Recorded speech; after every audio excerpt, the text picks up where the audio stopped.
Buenas noches, Dios les bendiga. Desde la ciudad de Canelones, cuna histórica de la bandera nacional República Oriental del Uruguay, le damos la bienvenida a un nuevo capítulo de la Ruta de la Fe. Les habla Luis Curbelo. En la noche de hoy vamos a estar ocupándonos del tema que ya hemos promocionado previamente: voces que marcan la ruta. Voces que marcan la ruta. Dice en el primer libro de Samuel, capítulo 3, versículo 1. El joven Samuel ministraba delante del Señor en presencia del sacerdote Elí. Y la palabra de Jehová escaseaba en aquellos días. No había visión con frecuencia. La palabra de Jehová, la palabra del Señor, escaseaba en aquellos días. No había visión con frecuencia. Hace aproximadamente, pido disculpas porque ando en medio sentido de la garganta, hace aproximadamente unos 58 años atrás, mi mamá había comprado un terreno en el barrio Aeroparque, donde reside actualmente, a 26 kilómetros de la ciudad de Montevideo por la ruta 101, pasando el aeropuerto. Yo creo que tendría aproximadamente unos 6, 7 u 8 años cuando ese fraccionamiento nuevo, que se llamó Aeroparque, comenzó a surgir. Lo primero que hicieron las calles, y luego, mientras estaban haciendo las calles, porque es un barrio grande, no quiero exagerar, pero es de más de 2 kilómetros de ancho por 3 kilómetros de profundidad, era un campo enorme. Yo lo crucé muchas veces cuando iba a buscar leche, de una punta me iba a otra punta, atravesaba ese campo. Y junto con las calles hicieron un tanque enorme para almacenar el agua y un pozo semisurgente que funcionaba con una bomba eléctrica. Y así poco a poco ese barrio se fue agrandando, se fue llenando. Por supuesto, a esa edad no era mucho lo que había, pero fue un barrio en formación. Pasaron los años, había una gente encargada de mantener la bomba, prender la bomba, apagar la bomba cuando se llenaba el tanque. Pero un día el hombre se murió y la familia se tuvo que ir. Entonces la bomba quedó a cargo de la comunidad de ese barrio en formación. Pero sucedió algo en algún momento. La bomba se rompió y no hubo más remedio. Y no había dinero para comprar la bomba. Entonces se terminó el agua que estaba almacenada en el tanque y el agua empezó a escasear. No todo el mundo tenía pozos. Tampoco estaba la olla en aquel entonces. Y en medio de la crisis que se gestó por la falta de agua, terreno por medio al terreno de mi madre, había un pozo que estaba cegado. Entonces, alguien se acordó del pozo y fuimos todos a ver el pozo. Mi padre también fue a ver el pozo. Y bueno, el pozo estaba cegado. Alguien trajo una piola, había un montón de vecinos, bajaba uno, empezaron a limpiar, sacaron cualquier cantidad de mugre que habían tirado dentro de ese pozo. Bicicletas, fierros, botellas, baldes viejos, huesos, de todo, piedras, de todo un poco. Estuvieron casi un día limpiando, hasta que lo limpiaron. Llegaron al fondo y estaba húmedo, pero no había agua. Entonces resolvieron cavar, profundizar un poco más. Y bueno, era un espacio reducido, un pozo que más o menos tendría 1 metro de diámetro. Entonces por ahí me acordé que mi papá tenía un pico chico y le dije a mi padre, mira, ¿por qué no le presta el pico? Bueno, mi padre sugirió que tenía un pico, lo fue a buscar y se lo prestó y así cavaron 2 metros para abajo hasta que el esfuerzo se vio coronado por el éxito. Encontraron agua. Y en todo el tiempo que la bomba estuvo rota, toda esa gente del barrio Roparque en aquel entonces, que no era ni la mitad de lo que es ahora, se abasteció de agua de ese pozo que estaba cegado. Lo limpiaron, escarbaron más profundo, hicieron un gran esfuerzo y ese esfuerzo se vio coronado por el éxito. No había visión con frecuencia, la palabra de Dios escaseaba en aquellos días. A lo largo de mis 45 años de estar predicando los anexos, atendiendo clases, siendo invitado, estando en iglesias, he tenido muchas ocasiones en que el pozo se secó. Se me acabaron los bosquejos, se me acabaron las predicaciones, se me acabaron los temas. Entonces uno se empieza a preocupar y ahora, porque todos los domingos hay que predicar. Y si tenemos culto entre semana, tenemos que predicar entre semana. ¿De qué voy a predicar? Muchas veces mi pozo se secó. Entonces, ¿qué hice? Recurrí a algunas cosas. Tengo aquí enumeradas algunas cosas que he usado con el pasar de los años que hoy, al comentárselas a ustedes, me da un poco de vergüenza. Pero esa es la realidad que me tocó vivir. Cuando mi pozo se secó y no tenía más palabra del Señor, palabra fresca, una palabra que viniera de la presencia de Dios, entonces empecé a reiterar los temas generales, la oración, dar testimonio, leer la Biblia, la santidad, el diezmo. Entonces uno reiteraba porque todos esos temas uno ya los tenía medio sabidos, medio aprendidos, ya los dominaba bien. Y tuve un tiempo en que el pozo se secó y estaba con ese tema. Después, cuando el pozo seguía seco, entonces empecé a hablar unos cuantos domingos acerca del perfil denominacional, de volver a las raíces. Hacía un poco de historia de cómo en el movimiento que tuvimos 4 movimientos con mi familia, 4 denominaciones, entonces hacía un poco de historia sobre el movimiento en el cual estábamos, igual instábamos a la congregación a volver a las raíces, y era un tema que dominábamos porque lo habíamos estudiado.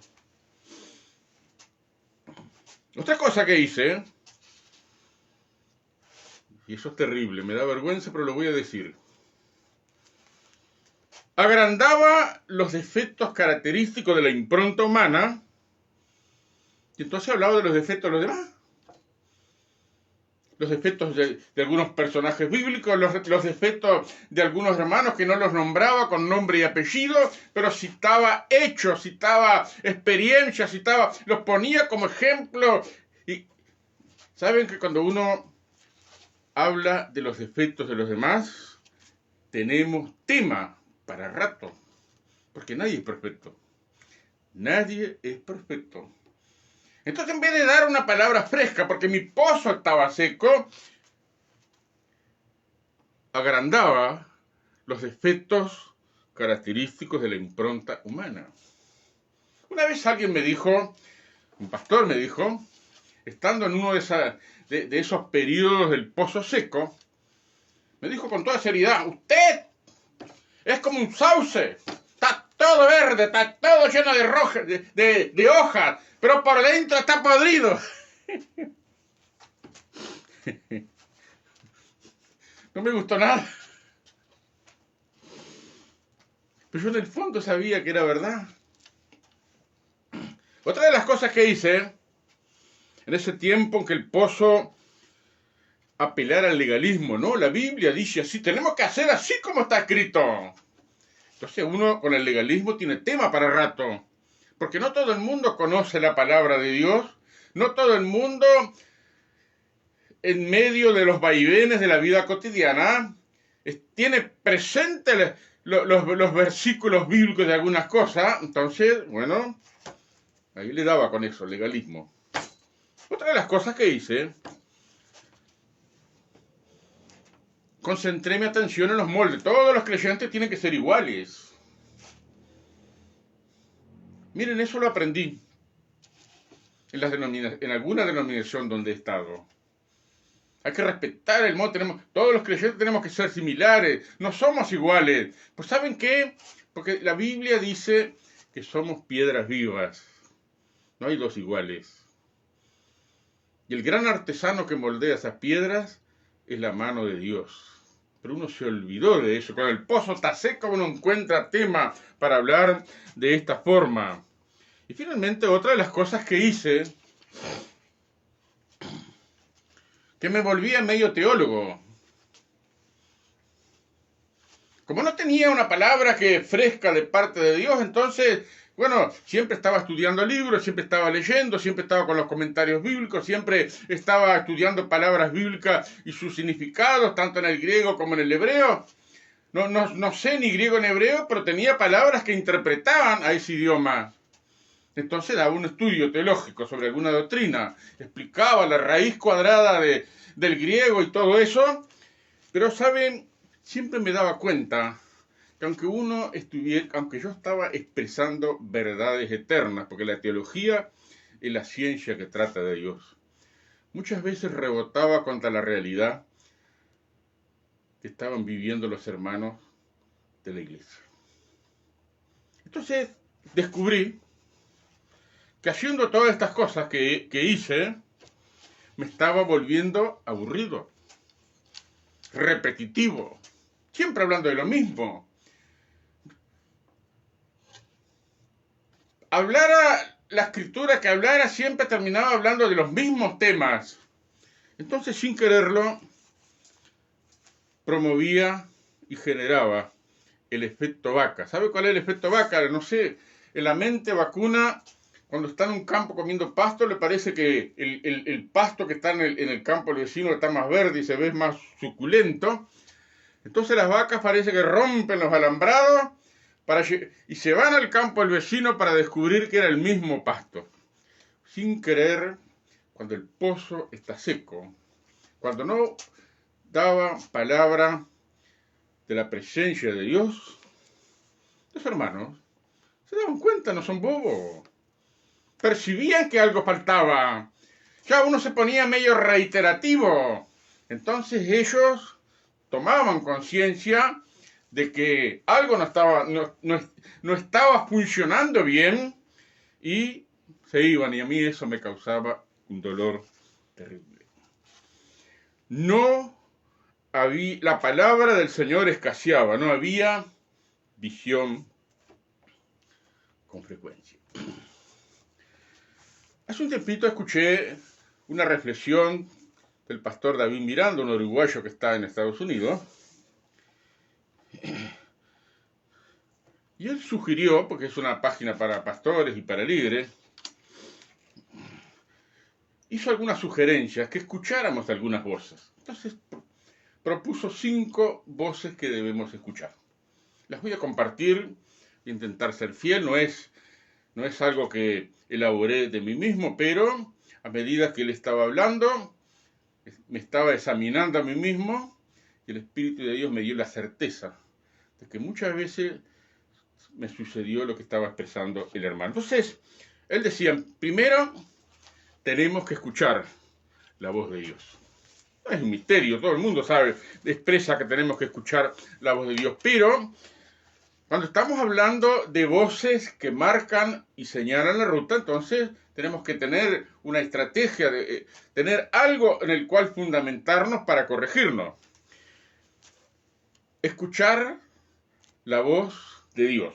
Jeremías dice en su capítulo 6, versículo 16, así dijo el Señor, paren en los caminos y miren, evalúen y preguntemos por las sendas antiguas cuál sea el buen camino y anden por él y hallarán descanso para sus almas. Tenemos que... Cuando el pozo se seca, bueno, algo ha sucedido. Dice la carta a los hebreos, no sea que brotando alguna raíz de amargura, antes de eso dice así, miren bien, no sea que brotando, miren bien, no sea que alguno deje de alcanzar la gracia de Dios, que brotando alguna raíz de amargura les estorbe y por ella muchos sean contaminados. Cuando el chorro de la gracia de Dios deja de fluir en nuestras vidas, entonces nos encontramos secos. Se acaba el agua del pozo y cuando se termina el agua y el pozo se seca, ¿qué es lo que vamos a dar? Entonces, como conté al principio, aquel pozo que estaba ciego hubo que limpiarlo. Tenemos que examinarnos en la presencia de Dios a ver si algo no interrumpió el chorro de la gracia de Dios. La gracia de Dios nunca debe dejar de fluir en nuestras vidas porque dependemos de ella. Entramos a la vida eterna por la gracia de Dios. Entramos al ministerio por la gracia de Dios. Compartimos palabra por esa gracia que el Espíritu Santo nos ministra. Y si algo corta el flujo de la gracia de Dios, significa que algo está ensuciando el pozo. Hay que sacar esa basura. ¿Dónde la vamos a sacar? Tenemos que sacarla en la presencia de Dios, escuchando la voz de Dios. Segunda voz que tenemos que escuchar. Primero, escuche la voz de Dios. Segundo, escucha tu propia voz. Fue la primera vez que escuché eso, pero francamente conocía el concepto, porque hacía años que venía viendo que una de las cosas que a veces hasta los mismos cristianos le tienen miedo es a la soledad. Porque cuando estamos solos, cuando nos enfrentamos con nosotros mismos, cuando estamos solos y empezamos a desandar nuestros pasos, y empezamos a escuchar esas voces que nos dicen, pero mira que en esto te sobrepasaste, en esto exageraste, en esto te equivocaste, en esto no estuviste bien. Y muchas veces tengo que reconocer que yo mismo no quería escuchar esas voces. Entonces, ¿uno qué hace? Si no quiere escuchar las voces internas, se entretiene con la vorágine del ruido externo, con alguna actividad. Trata de ocupar la mente para que esas voces queden ahogadas. Mi querido hermano y hermana, si estás con el pozo seco, bueno, primero tenés que escuchar la voz de Dios. Y segundo, escuchate a ti misma. Eso no es filosófico, no es de la nueva era, no es meditación trascendental, no es apartarse de... Uno se enfrenta con uno mismo. Jeremías mismo dice, hagan un alto en el camino y miren. Y mirar significa evaluar, significa desandar los pasos, significa examinarse a uno mismo, significa hacer un balance de lo que estamos haciendo y lo que hemos hecho. Y en ese balance surgen algunas cosas. Nosotros mismos escuchamos nuestras propias voces diciéndonos, en esto no estuviste bien, tenés que corregir. A mucha gente no le gusta escuchar esas voces. Me conta porque lo he conversado con varios hermanos de hace mucho tiempo. No quieren estar solos, no. Quiero estar ahí en el ruido, siempre febril, ahí, pum, pum, pum, pum. Porque de esa manera evitamos escuchar las voces que salen de nuestro interior. Somos templo del Espíritu Santo. El Espíritu intercede por nosotros con gemidos indecibles, dice Pablo. De alguna manera, cuando estamos con el pozo seco, el Espíritu de Dios nos muestra, usando nuestras propias capacidades, nuestros recuerdos, haciendo una evaluación para darnos cuenta que necesitamos sacar algunas cosas, limpiar el pozo y hacer algunos ajustes. Número 3. Este pastor decía, en el número 3, que debemos escuchar la voz de nuestro cuerpo. Pero ¿cómo no hablaste de lo mismo? No. Segundo era escuchar nuestra propia voz. Pero ahora, tercero, es escuchar la voz de nuestro cuerpo. ¿Saben la cantidad de pastores que le he dado la sugerencia de verlos tan agitados en el ministerio, tan así acelerados, tan ocupados, salen en una reunión, se meten en otra, tienen que ir para allá, van para allá al otro, están en una actividad ya, están comprometidos con aquella otro departamento, están siempre corriendo? Cuando uno corre mucho el pozo se seca, me conta, porque tengo bastantes testimonios de personas, de pastores, que se han agotado. El pozo se les ha secado y han tenido que recurrir algunos a tomar algo para estar siempre activo, siempre despierto. Pero el pastor Miranda dice escuchar la voz de nuestro cuerpo. Comparaba nuestro cuerpo con una máquina.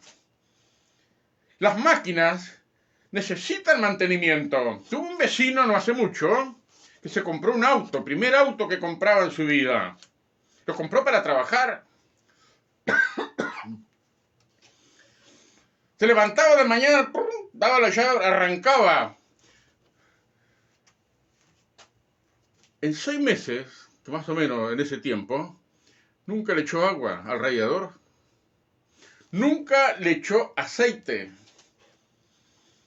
Y un día se le funde, no arranca más. No sé qué pasó. Siempre arrancaba y ahora no arranca más. Sacaron la varilla del aceite, cero. El radiador sin agua. Si bien es cierto que andaba en la corta, porque su trabajo era, bueno, algo local, pero nunca le hizo el mantenimiento. Entonces, fundió el motor, tuvo que hacerlo nuevo. Lo mismo pasa con nosotros. Si no descansamos, si no nos tomamos el tiempo para estar tranquilos, para estar en armonía con nuestros propios pensamientos, para estar solos con la presencia de Dios, de hacer un paseo. Mira, una de las rabias que he tenido siempre, que casi pocas veces he estado de vacaciones y lo he anhelado con creces, porque mi trabajo y el trabajo a la iglesia me absorbían de tal manera que cuando iba a descansar siempre estaba trabajando y me costaba desenchufarme de la rutina de estar siempre corriendo. Nuestro cuerpo es una máquina. Tenemos que hacer un poco de ejercicio. Saben que hasta que me operaron de cáncer, yo tenía la costumbre todos los días de mañana, mientras se calentaba el agua para aprontar el mate y luego tener mi devocional, todos los días hacía 5 minutos de ejercicio con un palo. Hacía estiramiento, ponía la pierna arriba de la mesa, algo parece una bobada, pero sabe, usted pone la pierna arriba de la mesa, apoya el talón arriba de la mesa y inmediatamente va a sentir un tirón por atrás de la pierna y hay que tenerlo ahí un ratito hasta que el músculo se estire y así con la otra pierna. Y saben, esos 5 minutos a mí me daba elasticidad para estar todo el día. Pero cuando me operaron de cáncer, me pusieron la bolsita y quedé 8 meses confinado en un sillón. Interrumpí esa disciplina y ahora me cuesta volver a incorporarla. Tenemos que hacer ejercicio porque el cuerpo se endurece. Tenía la bolsa del lado izquierdo, la colostomía. No me podía doblar bien para atar el cordón del zapato. Y saben que ahora que no tengo más desde febrero del 2018 ya no tengo más la bolsa porque me volvieron a unir el intestino. Pero aún hoy me cuesta doblarme hacia la pierna izquierda para atarme el cordón del zapato y ponerme la media. Tengo que hacer un movimiento ahí de flexión para poder de esa manera ponerme la media y atarme el cordón del zapato, porque uno pierde elasticidad. Tenemos que hacer ejercicio, tenemos que de alguna manera escuchar la voz de nuestros cuerpos con el exceso de comida. Hace unos 5 o 6 años estuve mirando un video sobre las personas obesas. Y en el documental pasaban a un cirujano haciendo una operación. le cortó la barriga a un obeso desde arriba hasta abajo. Se la separó y la cámara mostró toda la grasa que había acumulada en ese abdomen. Lo notable que me impresionó profundamente fue los distintos colores de la grasa. Y había una grasa bien blanca, como que brillaba. Y el cirujano iba explicando, tocaba con el bisturí el tipo de grasa y explicaba. Cuando llegó a esa grasa blanca, bien brillante, dijo, esta grasa blanca que ustedes ven acá es el consumo de manteca, de mantequilla. Yo fui un gran comedor de manteca. Aquello me impresionó. En ese momento puse término al consumo de manteca. Ahora consumo 200 gramos una vez cada 2 meses, porque me gusta la manteca. Y con el pan calentito, ¡ay, qué ricura! Pero tenemos que cuidar nuestro cuerpo. No podemos hacer abuso del cuerpo. Ya no estamos... A mi edad ya no estamos jóvenes, ya no podemos exigirle al cuerpo lo que le exigíamos siendo jóvenes. En un poema de Rudyard Kipling que se llama así, hay una frase que dice, si puedes forzar tu corazón, tus nervios y tendones a que te sirvan de mucho después de estar agotado, cuando no haya nada de fuerza en ti, solamente la voluntad que dice ¡adelante! Uno fuerza el cuerpo, uno gasta el cuerpo. Y he visto pastores que se han arruinado el cuerpo por el abuso de actividad, por el abuso de estar despierto, no dormir. Una vez venía de un lugar del interior con un pastor, él me estaba manejando y veníamos por una ruta, faltaba mucho todavía para llegar al destino. Y venía a gran velocidad, 110. Y llegó a una rotonda y en vez de seguir derecho, dobló a la derecha. En vez de seguir derecho por la ruta, dobló a la derecha para meterse en un pueblo. Y le dije, pero mirá, ese es el pueblo tal. Y entonces, sin parar la velocidad, torció el volante hacia la izquierda para meterse de nuevo en la ruta a gran velocidad. Y yo vi que venía alguien atrás y dije, ¡pará, que viene alguien! ¿Y saben que ahí fue cuando se despertó? Yo tuve mucho contacto con esto. Un hombre que dormía poco, le exigía mucho el cuerpo. Y conozco a otros que también le han exigido al cuerpo y algunos han muerto. Una vez le dije a un hermano en la iglesia, hermano, ¿por qué no descansa? Usted trabaja, se levantaba a las 4 de la mañana, se acostaba como a las 11 de la noche, siempre así, siempre así, Y después atendí un anexo entre semana. Y un día le dije, hermano, ¿por qué no descansa? Descanse, usted tiene medio, tómese 2 o 3 días, alquílese algo por ahí, váyase con su esposa, deje a sus hijos con su mamá, con su hermana, etc. No, yo no puedo hacer eso porque si me voy de vacaciones, los impuestos siguen corriendo. ¿Saben qué pasó? Le vino un pico enorme de depresión y se murió. ¿Por qué se murió? ¿Porque Dios es malo? No, porque no hacemos el mantenimiento a nuestro cuerpo. Entonces tenemos que escuchar la voz de Dios, nuestra propia voz y la voz de nuestro cuerpo. Cuarto, el hermano sugería escuchar la voz de nuestro cónyuge. Escuchar la voz de nuestro cónyuge. Conozco muchos casos de matrimonios, de pastores. Todos los cónyuges no son iguales. Hay cónyuges y cónyuges. Pero cuando el pozo está seco, cuando algo está pasando en nuestras vidas, intercambiar opiniones con nuestro cónyuge, escuchar, bueno, ¿qué te parece? ¿Por qué estamos así?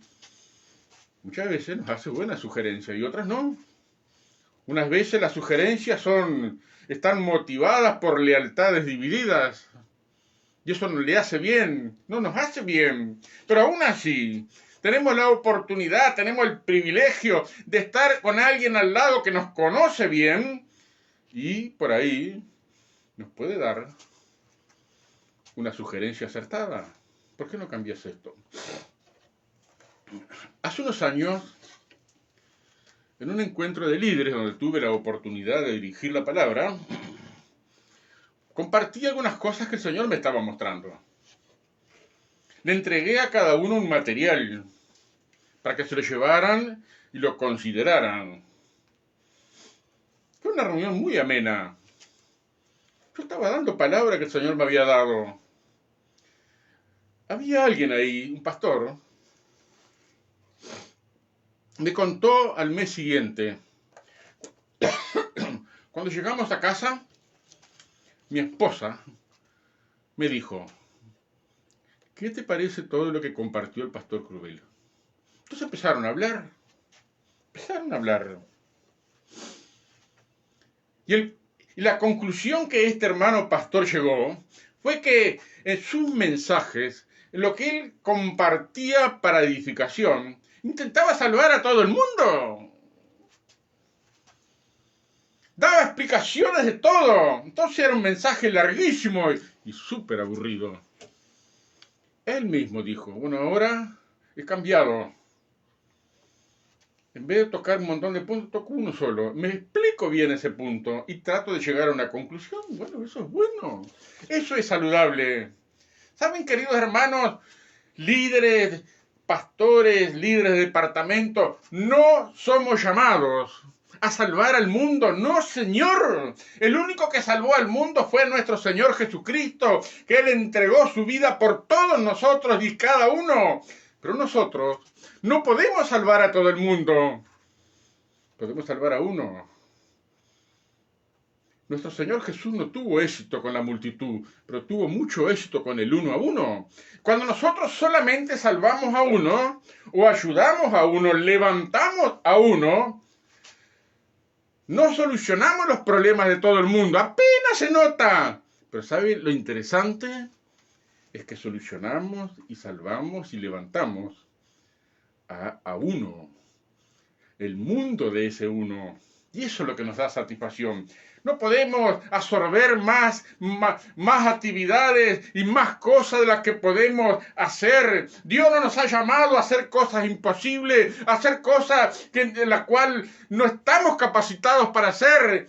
Dios nos ha llamado a dar testimonio y muchas veces es alcanzando a uno.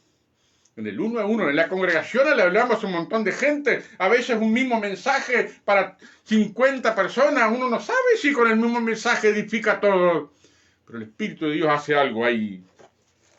Tenemos que escuchar la voz de nuestras esposas o de nuestros cónyuges con las sugerencias. No podemos salvar a todo el mundo, pero sí podemos salvar a uno, si ese es el caso de las sugerencias de nuestro cónyuge. Y finalmente, en quinto lugar, primero, escuchar la voz de Dios. Segundo, escuchar nuestra propia voz. Tercero, escuchar la voz de nuestro cuerpo. Cuarto, escuchar la voz de nuestros cónyuges. Y quinto, escuchar la voz de nuestros hijos. Cuando escuché esto, la verdad, me dio mucho dolor. Porque la mayor parte de mi ministerio y la mayor parte del tiempo en las cuales nuestras hijas estuvieron con nosotros, yo no me apliqué el trabajo en equipo. Apliqué lo que me enseñaron, que adopté como algo mío. El patriarca autoritario, el patriarca que señala la ruta, el inspector de tránsito. Fui eso durante mucho tiempo. Y no tuve en cuenta que mi esposa y nuestros hijos son parte del equipo. No tuve en cuenta eso. Me perdí la bendición de trabajar en equipo. Vuelvo atrás ahora, ya no puedo arreglar ese asunto, no puedo volver atrás y hacer un nuevo comienzo, pero lo que sí puedo es confesar mis errores, confesar mis metidas de pata, las equivocaciones y esas cosas que caracterizan a veces nuestro fracaso y sacar una lección para tener en cuenta, para examinarnos y tratar de corregir el rumbo. He conocido familias pastorales que hacían un buen equipo con los hijos, Pero no dejaban entrar al equipo a nadie más. Eran ellos nada más. Los hijos se fueron yendo porque se casaron, tuvieron sus cosas y entonces quedaron solos. Quedaron solos. Porque no dejaron entrar a nadie más.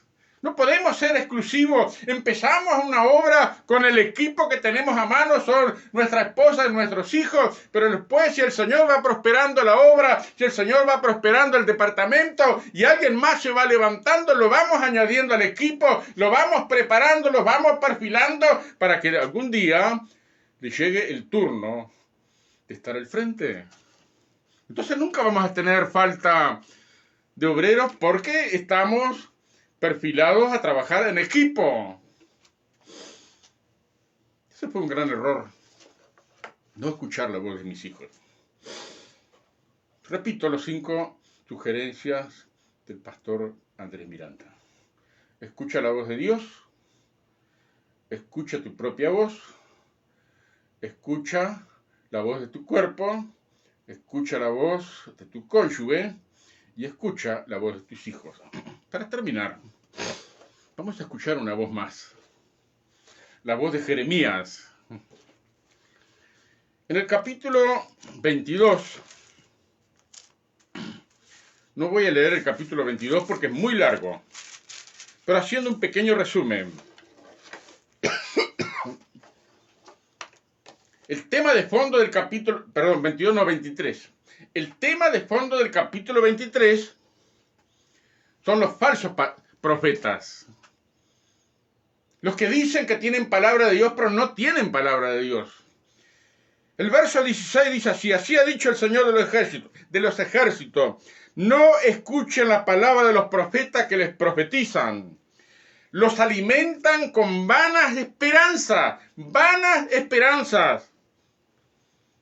Hablan visión de su propio corazón, no de la boca del Señor.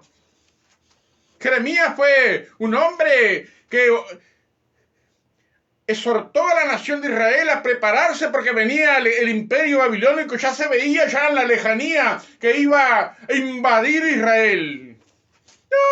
No. Los profetas, eso no va a pasar.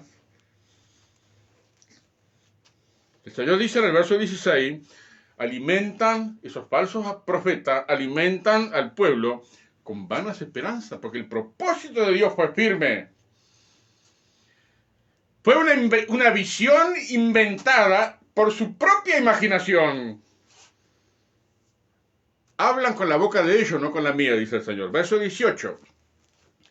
¿Quién estuvo en el secreto del Señor y vio y oyó su palabra? ¿Quién estuvo atento a su palabra y la oyó? El Señor está diciendo, una gran pregunta, ¿quién estuvo en mi secreto? ¿Quién me escuchó? ¿Quién me vio? Entonces, el pozo se seca, deja de fluir, tenemos que volver a la fuente de la gracia de Dios que se irradia en nuestra vida, que es la presencia de Dios, y escuchar, estar ahí en esa posición de estar atento hasta escuchar.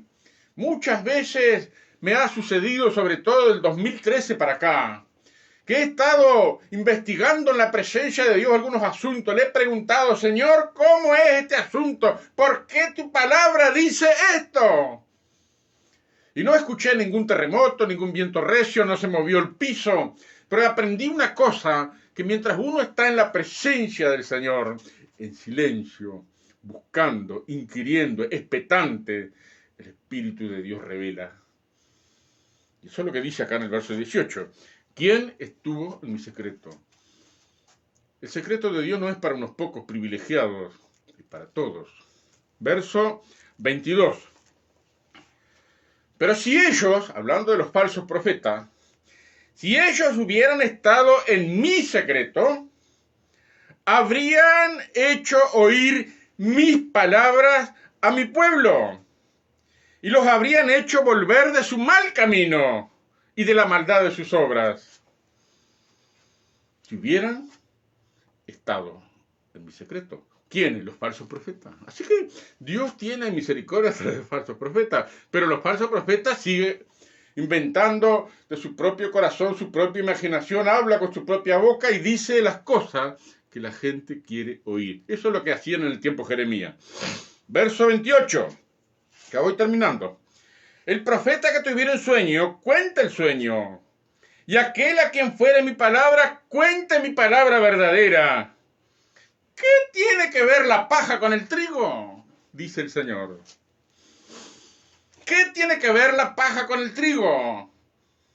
Muchas veces algunos mensajes son paja, no alimentan. ¿Saben? La paja para lo único que sirve es para calentar el horno de pan, porque lo calienta así de golpe. La paja también sirve para calentarse un momento cuando hace frío, pero es un fuego efímero, es un fuego momentáneo. Son como las emociones, explotan, irradian, uno se siente en las nubes, pero es paja, no alimenta. El trigo alimenta, la paja no. Finalmente el último versículo, el verso 29 del capítulo 23 de Jeremías, dice así: no es mi palabra como fuego, dice el Señor, y como martillo que quebranta las piedras. La palabra de Dios, hermano, cuando la recibimos, produce cosas en el corazón, en la mente, en el alma, en el espíritu. Cuando es nuestra palabra, apelamos a los argumentos humanos, pero cuando es palabra que viene de la presencia de Dios, cuando compartimos eso, quizás de una forma tosca, de una forma bruta, como algunos dicen, pero siendo palabra de Dios, siendo palabra que se gestó en el fuego de la presencia de Dios, esa palabra va a ser un martillo que va a quebrantar por dentro, va a derribar los argumentos, todas esas excusas, y nos va a quebrantar en la presencia de Dios para volvernos al Señor, el Dios vivo y verdadero. Termino con este versículo del Salmo 91. Dice: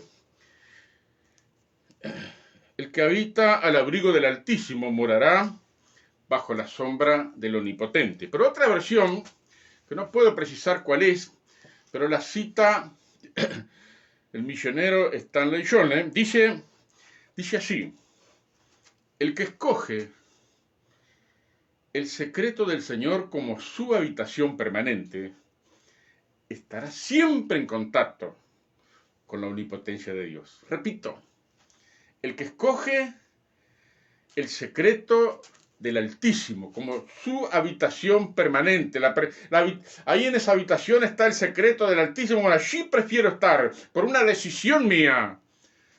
Si lo hacemos, si esa es nuestra decisión, dice, estaremos siempre en contacto con la omnipotencia de Dios. Que Dios nos visite y haga prosperar nuestras almas. ¿A quién no se le ha secado el pozo? Este servidor declara que se le ha secado varias veces. Pero uno ha ido aprendiendo que tiene que mamar en la presencia de Dios. Tiene que estar en la presencia del Señor. Si el Señor no nos va a parar, mejor no hablar. Me pasó una vez en la organización donde pertenezco. Hay un departamento que se llama Los Exploradores del Rey, un grupo Boy Scout. Con 6 meses de anticipación, me dieron el tema. Tenía que hablar 3 veces, 3 ocasiones, 3 reuniones. Bueno, durante esos 6 meses, desde que me invitaron, me dieron la responsabilidad, hasta que se concretó la actividad, estuve hurgando en la presencia de Dios. Señor, ¿cuál es tu palabra para compartir en ese momento? Durante esos 6 meses que duró la espera, no recibí nada. Y me aparecía ya un jueves de noche, ya me estaban esperando para predicar, una reunión que yo no tenía que predicar. Pero el líder, cuando llegamos como a las 10 de la noche, dice, ya apareció el hermano Corbela, bueno, ahora él va a predicar. Yo digo, no, yo no voy a predicar nada si hoy no me tocaba predicar. Entonces el líder tuvo que agarrar la Biblia de apuro y se inventó un tema. Pero yo no tenía nada. Aparte no me correspondía, ya me habían dicho viernes y sábado. Al otro día, sábado, en la mañana, a las 10 de la mañana, tenía que dar mi primer exposición bíblica. Yo estaba temblando. A las 10 menos cuarto me incliné delante del Señor, allí en la reunión, Señor. Me preparé delante de ti, Señor. Fui responsable, busqué tu presencia, no tuve nada, Señor. Y ahora tengo que hacerlo. ¿Saben? En ese momento aparecieron los 3 temas que tenía que dar. Y fue una bendición. Había un hermano allá, líder de alto rango, de un presbítero, dijo que fue una bendición. ¿Por qué?